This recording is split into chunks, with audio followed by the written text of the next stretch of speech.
Most things in Islam are forbidden. Chances are what I'm doing is probably haram. Hey, laughing, it's haram, right? Hey, speeding is haram, right? Hey, getting a nice car, it's haram, right?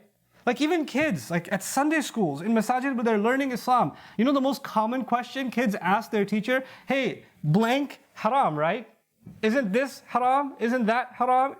Like constantly haram, haram, haram, haram. Like as if Allah naturally made all things haram and a few things that He allowed to make halal. While the reality is the exact opposite. هُوَ الَّذِي خَلَقَ لَكُمْ مَا فِي الْأَرْضِ جَمِيعًا. He made for your benefit whatever He made on the earth. He made it for humanity's benefit. And then He Himself says, يُحَرِّمُ عَلَيْكُمْ الْخَبَائِثِ. That He only forbade from you the few filthy things, dirty things, disgusting things, impure things. Those are the things He made forbidden. But our impression is, chances are anything we're doing is constantly forbidden. This narrative that Islam equals most things are haram. When you have that impression, you know what that means? That means if I become serious about Islam, then I'm probably not going to live a happy life. Because anything that makes me happy is probably forbidden. So I'm not going to have the friends that I have, I'm not going to do the activities that I do, I'm not going to do anything that actually brings any joy in my life, and I'm going to be miserable. And if you think, and you start thinking, maybe that's not true. Maybe, because I've heard Islam, if you follow it, it gives you peace, it gives you happiness, maybe I should. But then you look at people in your family, friends, that used to not be very religious, they became religious.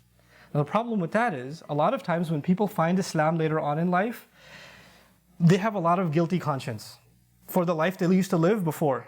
So they try to become more Islamic than Islam itself. Right?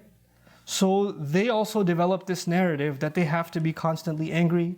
They look upset all the time. Every time you see them or they see you, they're giving you a fatwa, they're giving you a khutbah, they're telling you how you're going to burn in hell if you don't change your ways, and they just look miserable. They look miserable. So you know what people even have developed? They've developed the impression, hey, are you like Muslim or are you like Muslim?